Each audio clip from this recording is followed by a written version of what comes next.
Well,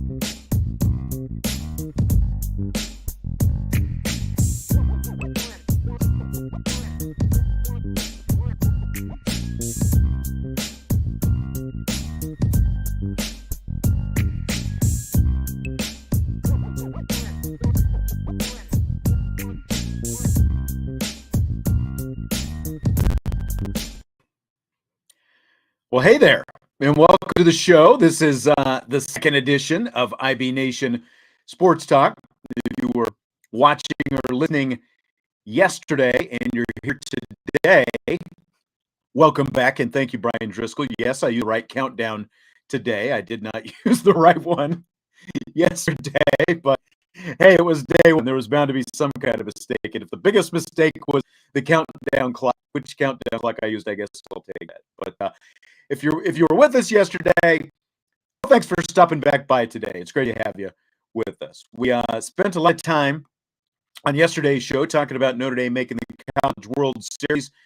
Big news there, obviously. Former Notre Dame baseball coach Pulmonary also joined me for some extended College World Series discussion.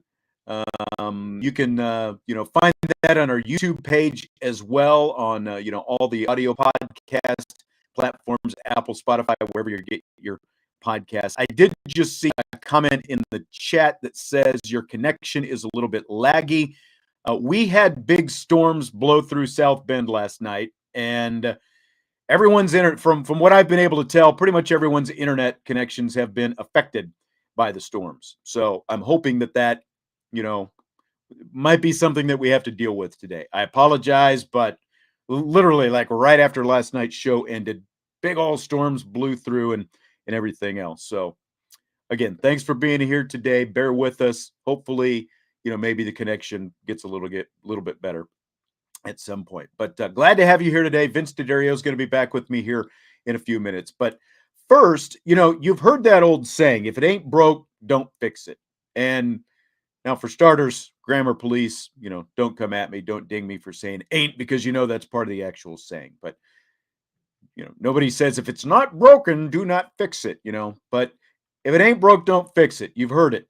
And, maybe you've said it before. Pretty sound advice. Don't mess with what's working. And in general, pretty sound advice. Although, in recent years, I think you can probably find a lot of examples of things that, were working, but eventually broke to some degree or another due to various factors. I mean, take Major League Baseball, for example. It became broken, and it's largely due to all the analytics and, over-reliance on data. It was a pretty good sport, pretty good game, but eventually it kind of broke itself, like Major League and I say Major League Baseball specifically because, like we talked a lot about Notre Dame. Notre Dame plays, and college baseball plays really the kind of game that, a lot of us, 40 and over folks grew up watching. It's just, it's a lot different game than what they're playing at the major league level today. But, you can argue that the game itself, take the labor negotiations out of it, the game itself was doing pretty well. But, all the algorithms, data, and all that stuff is, it's just a lot different now in the last 15 or 20 years. So thanks, Billy Bean, for that. But technology, and specifically the internet, has also kind of thrown it, like a huge wrench into the traditional, the machinery of traditional media, TV, radio, newspapers. They were all cruising along doing their thing.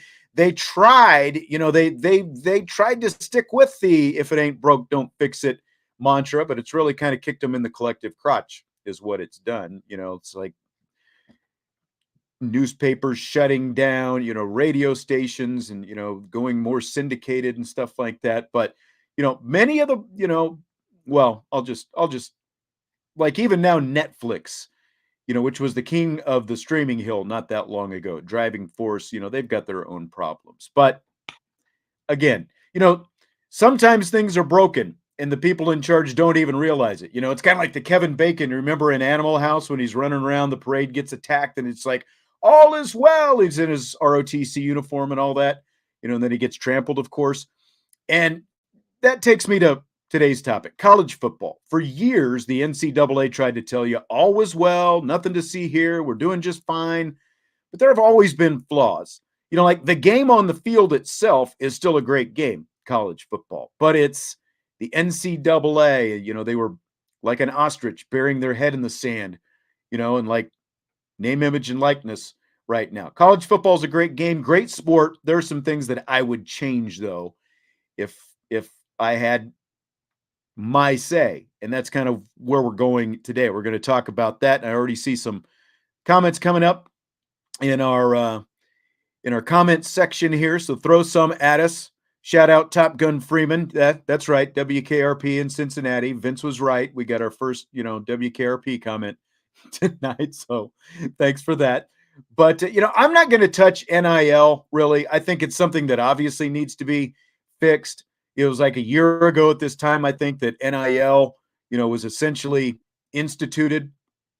We know it needs to be fixed. I don't know what they can do to fix it because there was no foresight in instituting it. They were essentially forced to do it. They wanted the NCAA wanted to pocket all the money themselves, but and they didn't want to distribute the money, to anybody but themselves. Obviously, not to the players. So here's what I would do though if I had my say.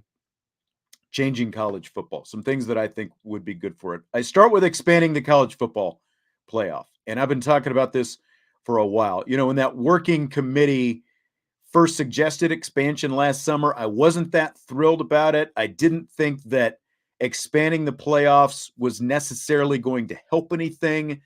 But the more I kind of sat and thought about it, and kind of as the season went along and it was becoming obvious, it's like, okay, we're going to have Alabama and Georgia again in the playoffs. Alabama's been in the playoffs for 7 of the 8 years that they've had the college football playoffs. Clemson's been there in 6 of 8 years. Ohio State, Georgia, Oklahoma, they've gobbled up most of the other spots. And, like Notre Dame has obviously been in there a couple of times. And, they're the most deserving teams. And I don't have a problem with the most deserving teams getting in there, based on merit. But I also don't think that a handful of teams, Alabama, Georgia, Clemson, I don't think the same teams being in there over and over and over again is good for the sport, because you basically got one corner of the country where all the representation is coming from in the playoff. And I think that I do think a 12-team format makes the most sense. And the reason why, Pac-12, Big Ten, they've been pushing for an expansion that guarantees the champions from the Power 5 conferences in the playoff. I don't like that, because what that means is you could have like a 9-3, 8-4 Pac-12 champ in the playoff, and that does water it down because they're probably going to be ranked around, 25th and getting one of the top 5 spots. I don't think that makes sense, but that may be, that may be what happens because they want to expand the playoff, and to get the votes needed to do it, there's probably going to have to be some give and take along those lines in terms of, automatic bids for champions. But if it's an 8-team format and the top 5 conference champs get the guarantees, that only leaves 3 at-large spots for a pool of teams that are going to be a lot more deserving than, probably at least 1, if not 2, of those Power 5 champions.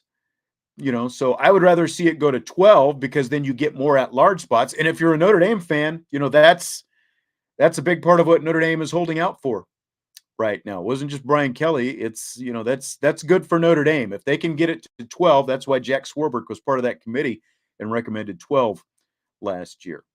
And, again, you're probably, even if you go to 12, you're probably still going to end up with one of those, Alabama, Clemson, Georgia's, at least one, if not 2 of them playing for the championship. But I mean, that's what happens in the NBA and the NFL most of the time.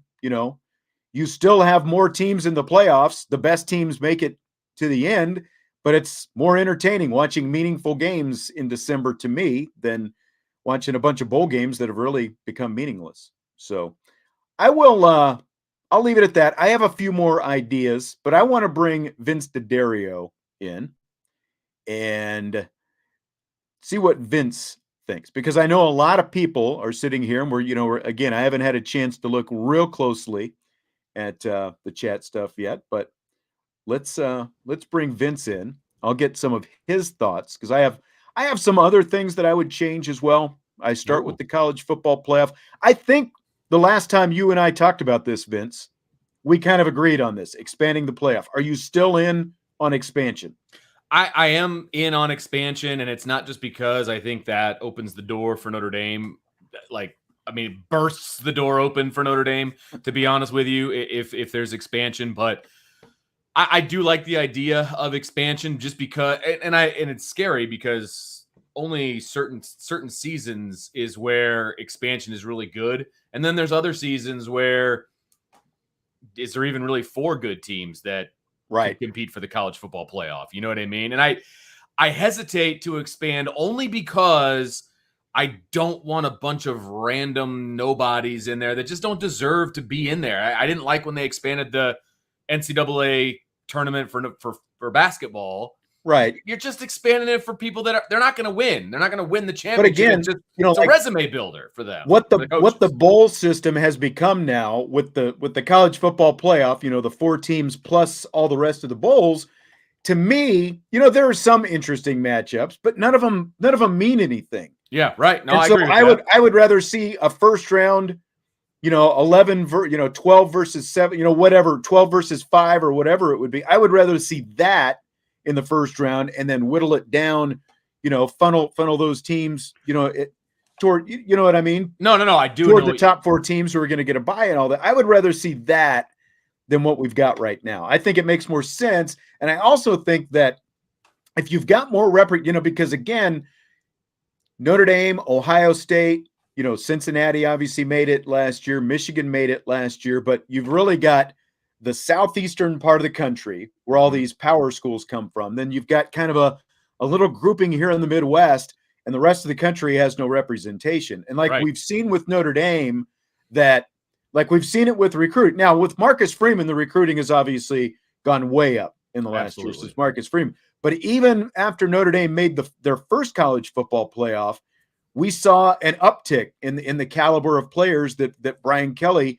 was able to get. So I think that just by being in the playoff, you're going to get a boost. Now what has happened since then, obviously, is NIL and how that affects it. But again, to me, that's too big a rabbit hole. But I guess my point is still, just by being in the playoff, kids in California can say, well, I don't have to go to Alabama, or I don't have to, go to Georgia or whatever. Yeah, to win a national championship. If we're at least represented out here, somewhere closer to the West Coast than, going all the way across the country if it's a 5-star kid. Yeah, I get that. I see where you're coming from. And I'm look, as a fan, I am all for good football, good football matchups that make sense, matchups that are going to, create a good product, right? So many of these bowl games, that's not the case. That's not the case anymore. And the bowl games are really increasingly meaning nothing. And that's my biggest problem. I used to love watching bowl games growing up, the New Year's Day games. And I'm not talking about the New Year's 6 now. I'm talking about when you had the Pac-12, versus the Big Ten and going to the Rose Bowl. Yeah. Actually meant something. Early 90s, being in college, right. Let's face it, New Year's Day. So, I've probably had a few pops the night before, but rolling out of bed with my roommates, and there's 10 games on, 4 of them going on at the same time. And you got it's just multiple TVs up with the rabbit ears and everything, making it work. And I miss that. Okay. We're never going to go back to that, unfortunately. That's why I think an expanded playoff would at least get us closer to that, because you've got more, because that's the only thing good. As much as we complained, the fact that you could have number 1 in one bowl, number 2 in the other, they could both be undefeated, and there's national championship implications in both games. Right. Well, and I like the fact that, what was it? I can't remember. See, Brian and you and everybody else in this planet is better at trivia and the history than I am. But there's been plenty of times where a number 5 team, for example, went out there and just dominated the bowl game, and they leapfrogged a bunch of guys and won the national championship. That. Yeah. That kind of thing has occurred. And so I like having the option of more people with their hand in the cookie jar, having the ability to win the national championship, right? And if you expand the playoff, it's more than 4. And I would say more often than not, there's more than 4 teams with a legitimate gripe to be able to play for the national championship. And so I have no problem with that being the case and expanding it a little bit. there are rules and things, and I would want to make sure that it's not too watered down. You know what I mean? I'm fine with the conference champions, and then the at-large bids and things like that.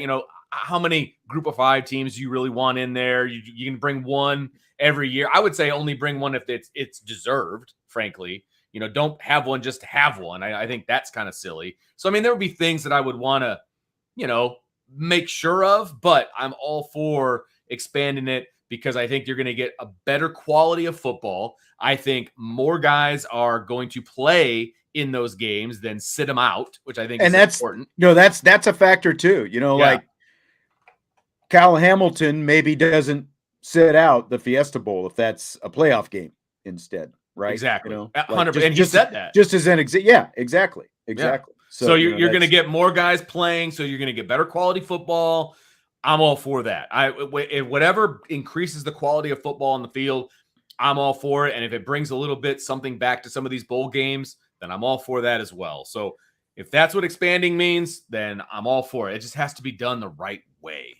Timeout Tom says he would improve the method teams are selected to the football playoff. And, that's, human factor right now. And you can make the same case when you're talking about, NCAA tournament, college baseball tournament. Lincoln Jarrett obviously doesn't like, it's like we're trusting people.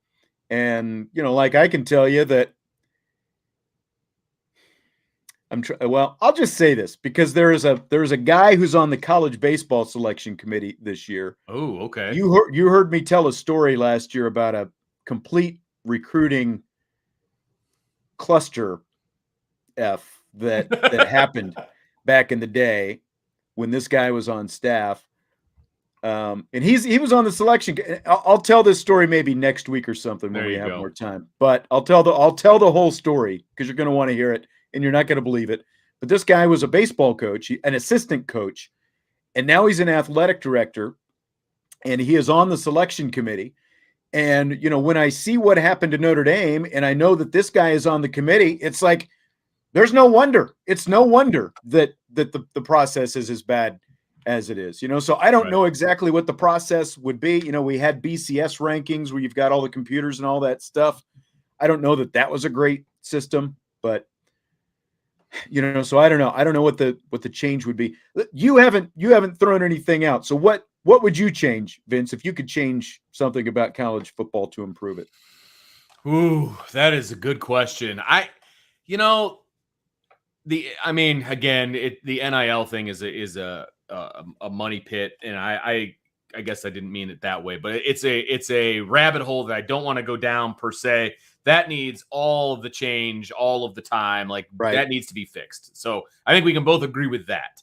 Yes. I would eliminate college football, like other people like John I see saying that, or not. Yeah. Eliminate NIL, not eliminate. Because they're never going to eliminate it now. It's figuring out how to get it under control. And again, that's the issue because the NCAA basically just said forever they didn't want to deal with it, and that's why we're stuck with the swamp mess that it is right now. Well, and that's the thing.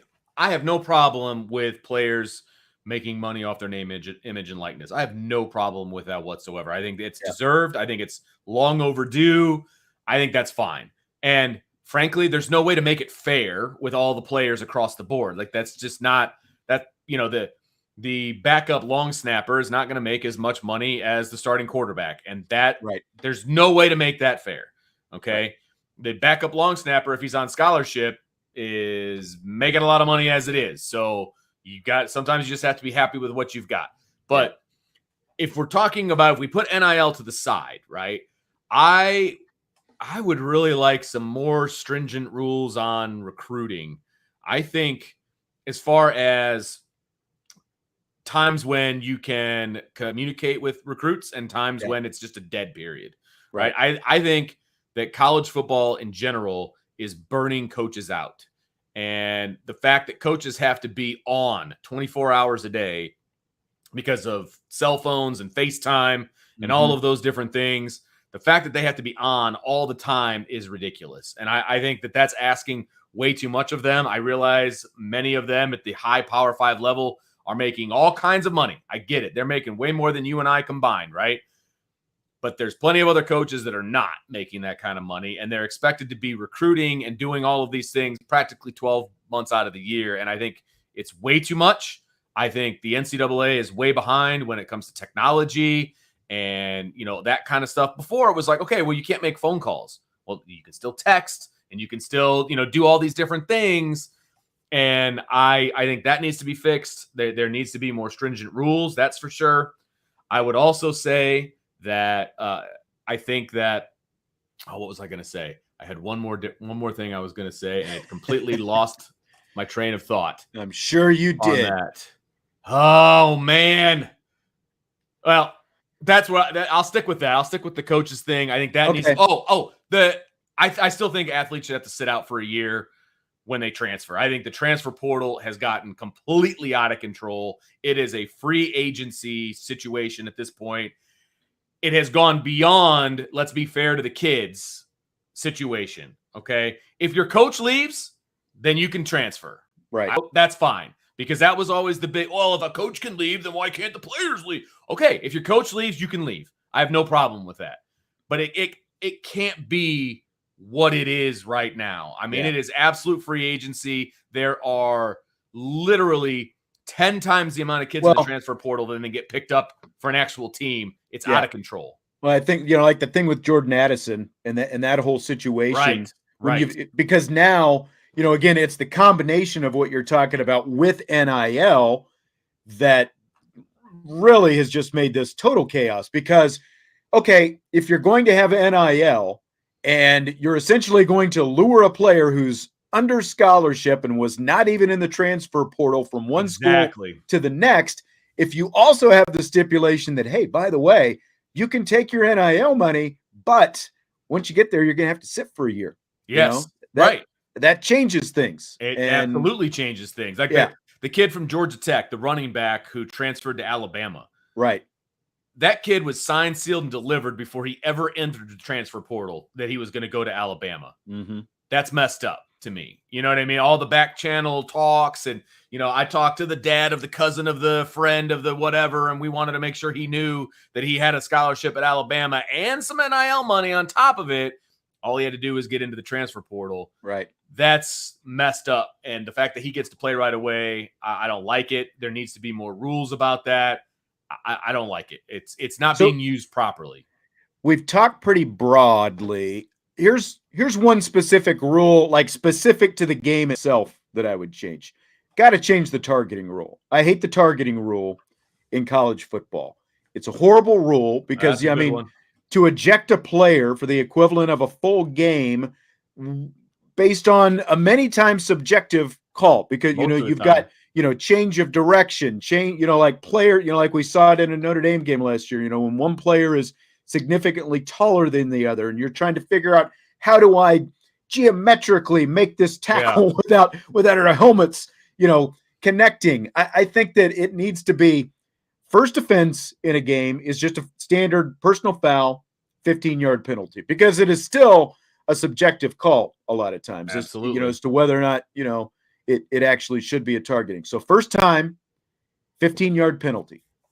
Second time, 15-yard penalty plus, instead of you've got to sit for an entire game, you've got to sit for one series, basically. Minimum 4 plays. So, like, if it's first down, the series just started, that series for the other team goes 8 plays, then you sit 8 plays. But you've got to sit a minimum of 4 plays. So that would be, again, because then you're essentially still kind of putting the guy in a timeout. You're saying, okay, go stand on the sideline. Now, if you do this again, second time in a game, then again, 15-yard penalty, obviously, but now it's an ejection. What do you think about that change?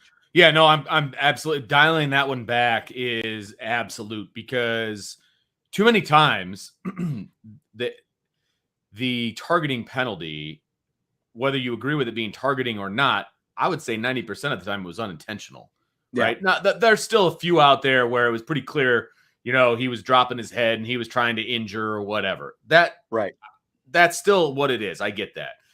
But 9 times out of 10, it was an unintentional hit. Like if you hit a guy with the crown of your helmet, right, then I think that's different. But again, it's like, when you're grazing, helmet to helmet because you're just trying to make a tackle, but you're not quite in the right position.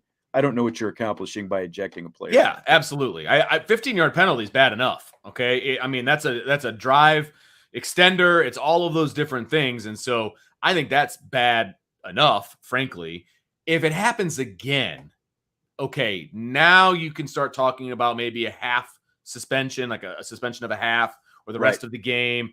When it extends into the next game, I think is when I have a huge issue where we're sitting there, whoo, thank God that was the first half. That way we got him for the next game. Like that's ridiculous. I don't like that at all. I don't like it being extended to the next game. Yep, I completely agree. And then the other thing that I would change, the replay system in college football has got to go. Why can't we just go to the NFL system? It's right there. Yeah, they've got a system that works.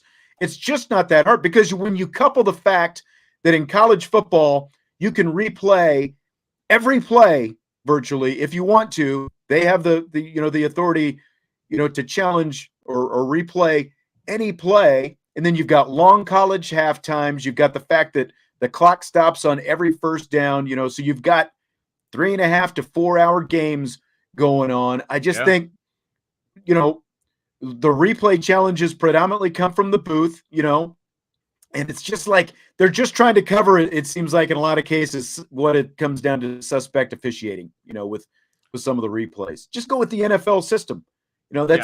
You start with 2 challenges.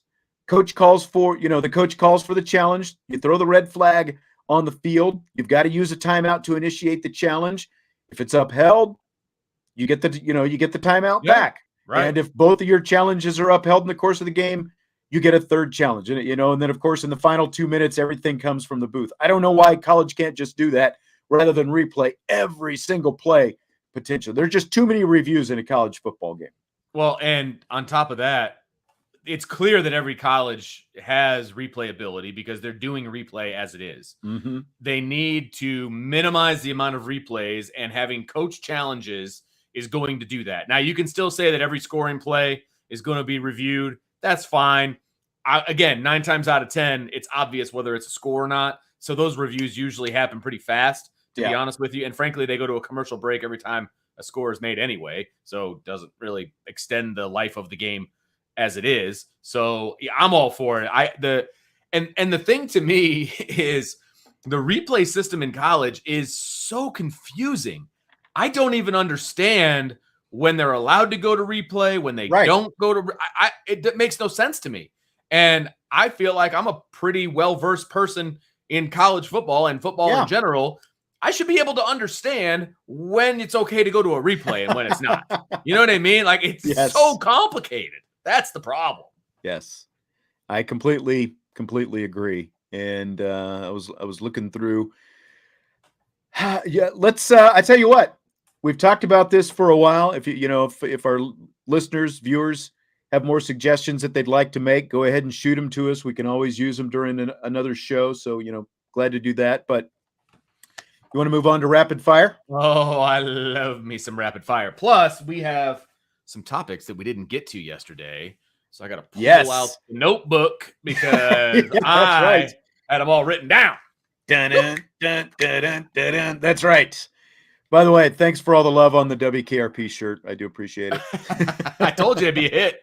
I told you. Yeah, I don't have Lonnie's phone number as much as I wish I did. But. You're gonna be the t-shirt guy. That's what's gonna happen here. Yeah, that's right. All right, so rapid fire time. Fill in the blank on this first one. All right. I love this one. It's blank that Notre Dame baseball players were seen out in a Knoxville, Tennessee bar Sunday night singing Rocky Top after they had just finished off Tennessee in their super regional. So that was current Notre Dame baseball players? Like they were still there that night, which I think is freaking great, by the way. Well, they didn't come home until yesterday. I actually talked to the SID. Apparently, because they because it's the NCAA tournament, everyone's chartered out there by the NCAA. Well, I found this out during the women's basketball tournament.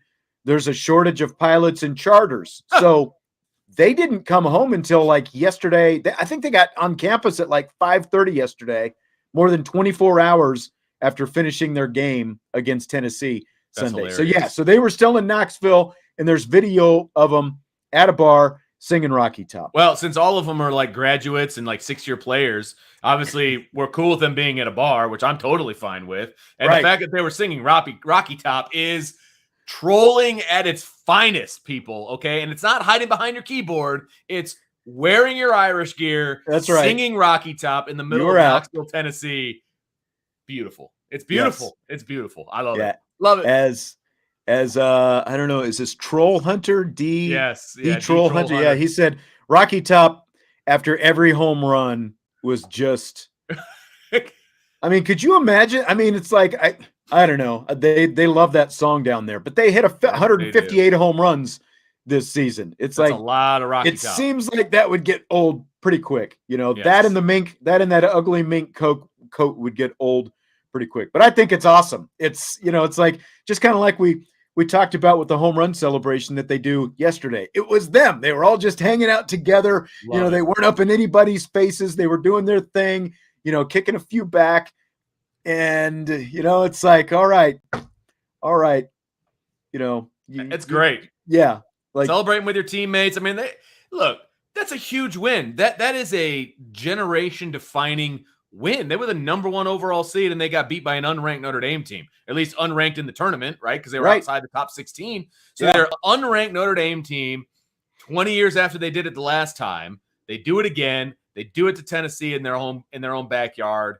It's great, man. And they're celebrating as a team. Awesome. Absolutely. Yes. It would have been better if they were wearing mink coats. But other than that, that would have been awesome if they could scrounge up some mink coats in the middle of Knoxville, Tennessee, and go hang out at the bar. They should have hit up the Goodwill or something like that. Like, give me your mink coats. Anything that looks like a mink coat, we're wearing them out tonight. But you're right too. It's like half the team are grad students. Yeah. Right. So they're all like 30 years old out there. They had to leave 10 guys. I know they're not literally 30, but they had to leave only 10 guys back at That's the hotel, right. That's right. Jack Findlay, one of the best players in the tournament, the pitcher, he's a freshman. Sorry, Jack, you can't come. Go sit here and drink your Diet Coke in the hotel. That's right. That's right. Or Mountain Dew. Have a Gatorade. That's right. Yeah. All right, Vince, you're a baseball coach, of course. So let's take pitching out of the equation on this question I'm about to ask here, because, every baseball team needs great pitching. That's a given, right? But what is one thing that you see from this Notre Dame baseball team that you'd like your team to be good at? So what I thought they do a really good job of is just getting the bat through the zone and just making contact, putting the ball in play. Too many times kids get enamored with the home run, or they get enamored with just trying to beat the snot out of the ball and just getting the exit velocities and all of these different metrics that now people are talking about, I think has hurt hitting in general. Just making contact, putting it in play. Tennessee was talked about as an all-time team, right? They were potentially the best baseball team ever in college baseball and all of these different things, right? Well, guess what? When Notre Dame put it in play, they made errors. They were not perfect in the field. I was shocked that those two teams went into the weekend tied, like they were both top 10 team, or right around top 10 in fielding percentage. They both basically had the same fielding percentage. You wouldn't have known it by watching Tennessee. Tennessee looked like a horrible fielding team, but they're basically statistically supposed to be the same team, from a fielding standpoint. And it was very hard to watch at times. Yeah. But guess what? Notre Dame puts the ball in play. That's what happens when you make teams have to make plays. Yes. Make them have to make a play. And that's right. There was a stat that I had heard, and I can't remember what the exact number was, but it was 94% of all plays defensively are routine plays. 94%. So you're talking 6% of the crazy dives and the amazing plays and all these different things. If you can make the routine plays, you're going to be really, really good. making 94% of your plays, and right? their fielding percentage is like 980 or something like that. And So. you know what I mean? So make them make plays, because clearly not everybody can make the routine play. And Tennessee wasn't able to make the routine play on numerous occasions over the weekend because Notre Dame put the ball in play. So I think Notre Dame does a really good job of just slowing their swings down, putting the ball in play, making things happen. They had bunts for hits. I mean, they did a really good job of just putting the ball in play. Yeah, I agree. I agree with all of that. And, that's a big thing. Just like, because the home runs were basically just, the result of making good contact and, being on time. And, really, again, I think it comes down to approach and preparation. They have an idea of what they're going to see because, like, they also rarely pop up. And, if you pop up, it's typically because you're early in your swing, and that means you were probably fooled by something, Right. So you're popping up the changeup or the curveball or whatever it happens to be because you're out front. You just get underneath it a little bit early, but they rarely pop up. Like you saw Tennessee pop up a lot more. Why? Well, they're home run reliant. They're thinking about, getting up and getting it out. They rarely pop up. They rarely ground into double plays. They're just solid contact all the way around. And that's so I completely agree. I love everything about their offensive approach. Mm-hmm. They're just so prepared, so ready to go. That's and then right there. Yeah, they're prepared. And then there's havoc on the bases as well with the 78 stolen bases and everything they do there. Which I love. I mean, granted, it got him into trouble a few times over the weekend. Don't get me wrong. But if you're going to be aggressive on the base paths, sometimes that stuff's going to happen. You know what I mean? And that's just the chance that you have to take if you're going to be an aggressive base running team. But man, I love being aggressive on the base paths. I almost am not aggressive enough at times as a high school baseball coach because I get so excited when we actually have base runners. So I'm like, I can't get you out, but I like that. You're forcing the other team to make a play. And sometimes plays are made. Sometimes it's the perfect relay and you get thrown out. But sometimes you got to take that chance too. Vanilla Chill in the chat says he likes the way they manufacture runs, stolen bases, bunting, lots of running and making the defense scramble. Thanks for putting that up there, Vince. No problem. But I completely agree with that. And we kind of touched on it yesterday. Like anytime Notre Dame gets runners on, they can start to manufacture, whether it's stealing, bunt, hit and run, whatever it happens to be. And, again, it's like that's what Major League Baseball used to be back in the 1980s. Yeah. Not necessarily the bunt, but it's like college teams. That's how college teams, the good, consistent college teams succeed. And I just posted a story today at Irish Breakdown about why I think Notre Dame is going to be able to be successful at the College World Series because, as we talked about with Paul Maneri yesterday, it's a big park. The park plays big. But when you're not home run reliant and you do these kind of things, like small ball teams like Tennessee, Virginia, or not Tennessee, excuse me, Vanderbilt. That's what I was thinking, the state of Tennessee. Vanderbilt, Virginia, UCLA, Oregon State, those kind of teams, they've all won national championships in the last 10 years just because they know how to use that. Their offense is already geared to that ballpark. And I think Notre Dame's is as well. So I'm excited to see how that goes. Yeah, because, absolutely. Again, they obviously field well and pitch well too. So Omar has a really good question, and it kind of goes to this a little bit. He says, is catcher the position player that most becomes a manager or a coach?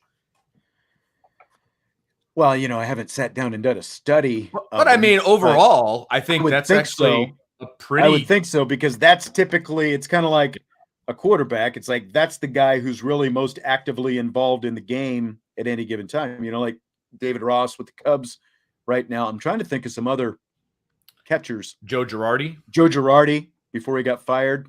Well, but, I mean, he's still been a manager. He won a World Series. Yeah, he's been successful. He's been successful. I know there have been probably so. I would have to think so. I wouldn't be surprised to see Yadier Molina be a coach at some point. He feels very coach-like to me. You know what I mean? But I think that's well, and catcher's just different than everybody else. You can see the whole field in front of you. You see a lot of things happening. You have a lot of interaction with your coach as it is. I mean, you're getting signals from the dugout. You're doing all kinds of different things. So you get kind of a feel of how a coach does things, right? And more so than I think any other player on the field, frankly. You could say the pitcher, but the pitcher rotates. There's different pitchers all the time. A lot of times it's the same catcher. So he's dealing with the manager and he's dealing with the coaches and he sees everything go down and he's calling plays up there. He's doing all kinds of different stuff. So I think the position of catcher is also very coach-like. And so the maturation process to being a coach, I think is a very easy one, to be honest with you.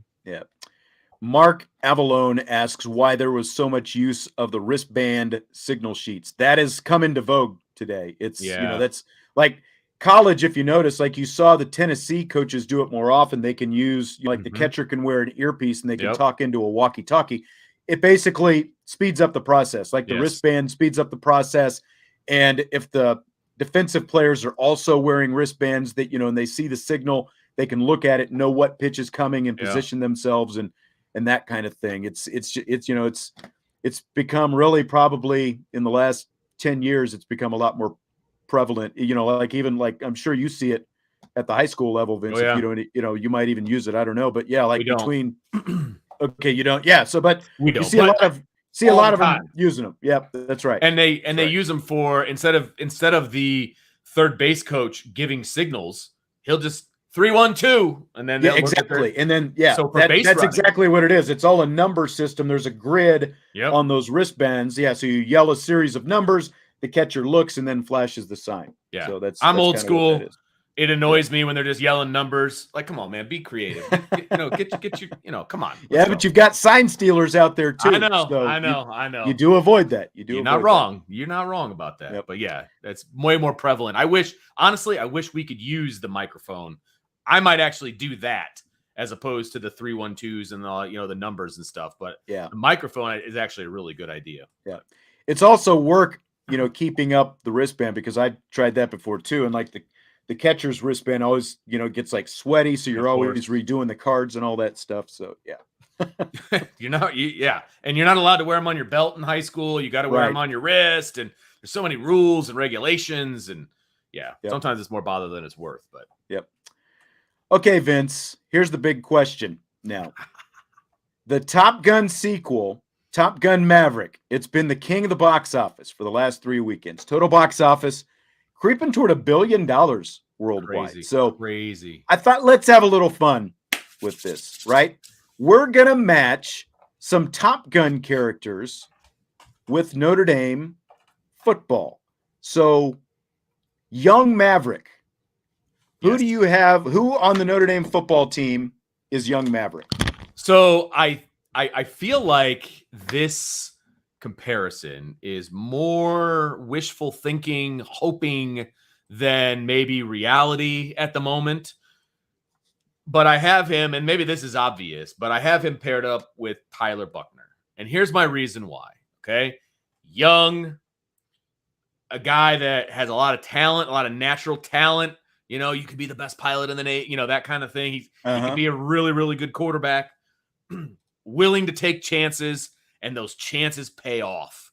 You know what I mean? Like, that's what I want out of a quarterback. I want you to be sound in what you're doing. I want you to have a lot of natural ability, but I want you to be able to take some chances, but I want those chances to pay off, obviously.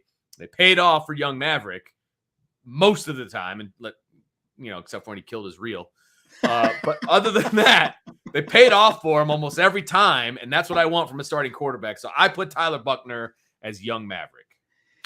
Yeah, I had him in there as well, because he's young. He's not necessarily like brash like young Maverick and, cocky and full of himself like that. But, he's kind of that, there's definitely some really good stuff in there, but it's still kind of raw and it's just got to be put together, that kind of thing. And, and so that's why I went with Tyler Buckner for young Maverick as well. I completely agree. Nice. Love it. What about old Maverick from the new movie? From the new movie, Maverick. Right? Yeah. Yes. So this one still likes to take chances, right? He's still that guy that you're not going to get the chance taking out of Maverick, no matter how old he is, whether he's 1986 or 2022.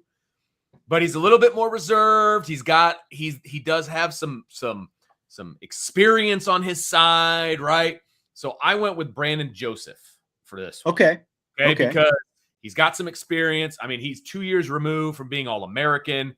He is Lindy's number 2 overall safety. I mean, he's got the talent like we talked about. Got that natural ability, got that talent. He's still willing to take chances because I've seen him lay the wood in practice. He'll take some chances and he'll lay out and he'll do some good things, but he's got that experience behind him. So I went with Brandon Joseph. Very experienced, one of the more experienced, players on the roster right now. I went with Avery Davis on this. Because kind of what you're talking about, like the experience, and like you remember, and again, I'm not really spoiling anything here if you haven't seen the movie yet, but if you have, like early in the movie, Ed Harris is one of the admirals, and he's like coming down on old Maverick, of course, and he's like, your kind is becoming extinct, and Maverick says, maybe so, sir, but not today. And that's kind of like Avery Davis. It's like, I might be done here pretty soon, but not today. All the injuries, he's coming back from the injury. He's still got something left in the tank. He's still very talented. We've seen him make so many different moves over the course of his career. We know the talent and the skill is there. He was really on the rise when he had that unfortunate ACL last year. So Avery Davis is my old man Maverick. I like that because, he is kind of forgotten about when we're talking about the wide receiving core, right? Yeah. He is. From people, from national people or however you want to look at it, people forget about Avery Davis. And I think he's going to have a big year. I mean, he was practically ready to come back in the blue gold game. I think if it was a regular season game, I have a feeling that he might have played. Obviously, no point in playing in the blue gold game. But, he was going through drill work. He was doing all kinds of stuff. I think he's going to have, pending health, obviously. Right. I think he's going to have a breakout year, and I think he's going to put his name back on the map where he was headed. He was trending in that direction. Yep. He's got some wheels. He's got some wheels. We know that. What about Iceman? Go back to the original. Who's Iceman? So for me, I had to think about this one for a while, to be honest with you. But as soon as I came up with the name, it was like, duh, yeah. So Iceman for me is Michael Mayer. And Michael Mayer is a guy, not unlike Iceman, who if you talk to him, he'll tell you how good he is. I mean, he'll tell you how good he is. But on the field, when he's playing, he just plays the game. I mean, he's not overly, rambunctious, and he's not, doing all kinds of crazy stuff on the field. He's just playing the game at a higher level than everybody else. He's got ice in his veins. He's just doing his thing. And you can always count on him to be where he's supposed to be, do what he's going to do. And he's arguably the best tight end, obviously one of the best at his position in the country. Iceman was arguably the best at his position in the country. That's why his name was on the plaque, not in the ladies' room. That's true. Best of the best. There you go. Right. So it's Michael Mayer. Figured it out yet? Yeah, that's right. Who's the best? Who's the best? That's right. And I remember like going into, I think, when was it? I guess it was training camp. Was it training camp last year? I think it was, doing, the interviews with Michael Mayer. And I said, hey, did you surprise yourself, with anything you did during your freshman year? And he's like, nope. So it's same thing. It's just that confidence. He exudes confidence. And I mean, I could see Michael Mayer with the frosted tips and the whole thing. I know, right? And the beach volleyball and all that. Yeah, absolutely. That's right. I went back and forth between him and another guy, and I'll just go with the other guy since you used Michael Mayer. I went with Jordan Botelho, or I'm going with Jordan Botelho for a lot of the same reasons. It's like, again, maybe there's more raw there. It's not quite the finished product as Michael Mayer, but just because, like, you can tell just what you said, like Michael Mayer's attitude. You can tell Jordan Botelho obviously has a lot of confidence. Now he's got to kind of maybe reel it in and get it, pointed in the right direction, but just kind of that Iceman attitude. I'll go with Botelho. I like it. Very interested to see where we go from here. Yeah, I know. Because now these last three, we could be all over the place. Yes, we could. And I told you I was going outside the box with my last two. Yeah. But what about Rooster? He's Goose's son, in the sequel, instead of Goose, it is Rooster. They actually look a lot alike, Miles Teller and young Anthony Edwards. So who's your Rooster? My Rooster is a player who has a lot of natural ability, just like Rooster. He's got a lot of natural ability, but he's got something to prove. He's I don't want to say he's untested because obviously he was picked for this mission for a reason, right? But I know where you might be going. He's got a lot to prove. but he's shown a lot of flashes of being the guy. He just needs to have that opportunity to be the guy. And this is the year that Chris Tyree is going to be potentially the guy in the backfield. And so I think he's shown some flashes with that kick return and with some of the runs that he's had. He's shown some flashes, but he hasn't been able to be the guy yet, like Rooster. Rooster was given an opportunity to be the guy. He came through. Again, I'm not giving up too much away there. But I think Chris Tyree has an opportunity to be the guy here, and I think he's going to run with it. So I went with Chris Tyree. I like that. I'll go with like most everything you were saying there in the lead up. I thought you were going with the guy that I've got. He's on the defensive side of the ball, though.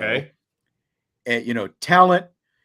He's to some extent, untested. He did have some opportunities 2 years ago, but he didn't get to play last year. But like when you watch this guy, there is obviously something there, especially what we saw from him in training camp last year before he had an injury that ended his season. So my Rooster is Maris Leofau. That's who I'm going with. I can see that. The linebacker that, because again, it's like young guy, all kinds of talent, but really is, to a great degree unproven because Leofau really, he was like splitting time with Simon 2 years ago, Shane Simon.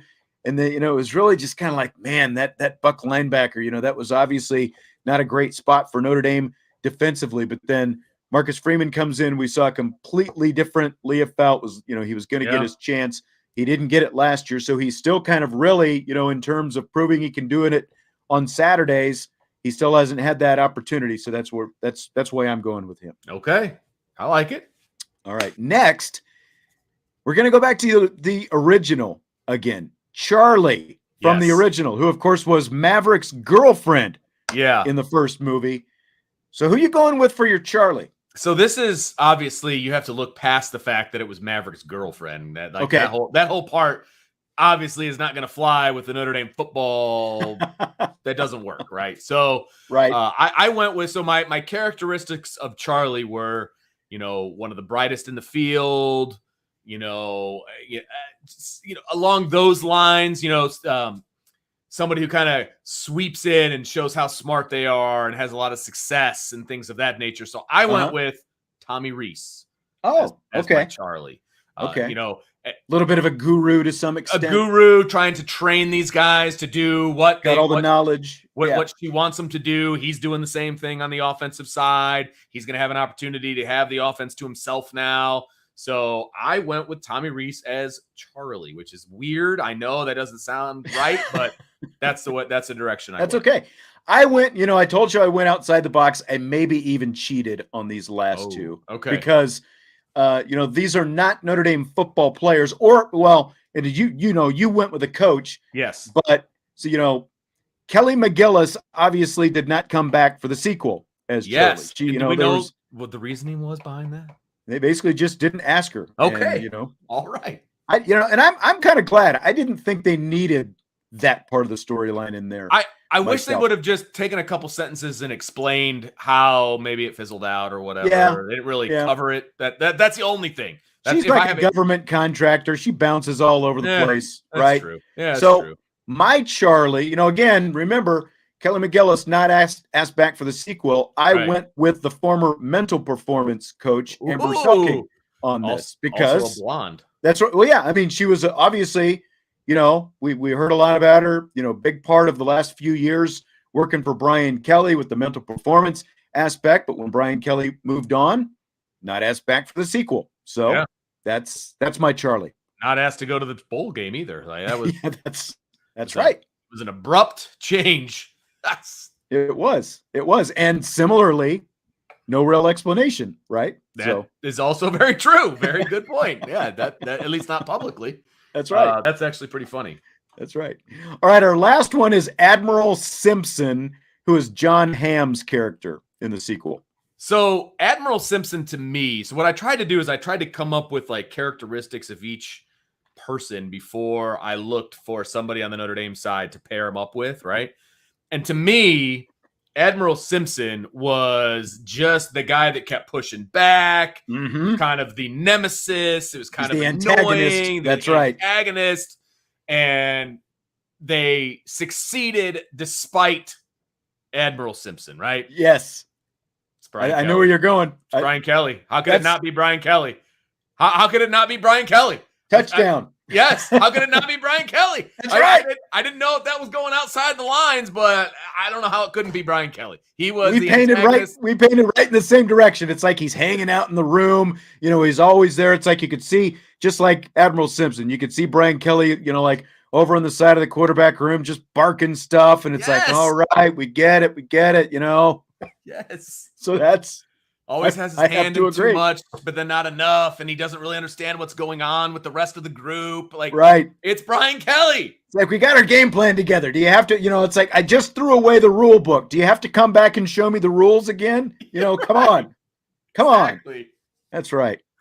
Perfect. I think we'll end on that because we ended up with the exact same answer on the last one. It's like, I went with that, and I kind of knew what I was going to do. I was wondering if you would go the same direction, so I'm glad that you did as well. All right. Good stuff, man. On tomorrow's show, we're going to have a new face that you're going to see on the other side, so I'm looking forward to that. I'll give you that surprise tomorrow. Also tomorrow, with this being College World Series week for Notre Dame baseball, this is also, as a lot of people know, the 20th anniversary, of course, of Notre Dame's 2002 College World Series team. I have three guys. Steve Stanley, who was an All-American in 2002, drafted by the Oakland A's. Steve Solman, who was not an All-American, but was leading the entire nation with a batting average of over 700 going into the College World Series that year. And Brian Stavisky, he and Stanley were both drafted by the Oakland A's. Friday is the anniversary of their comeback win over Rice, ninth inning. Brian Stavisky's walk-off home run, Steve Stanley's triple, Steve Solman's RBI single, all in that inning. Paul Maneri kind of referenced it at the end of the interview last night. But I've got those three guys, and we're going to go through. We're going to play the radio call of that inning. We're going to go through the inning, all three, get their thoughts on everything that was happening and how it finished. I think it's going to be a lot of fun with Friday, again, being the anniversary of that College World Series win over Rice. All three of those guys tomorrow on the show. Looking forward to that. Boom. Can't wait.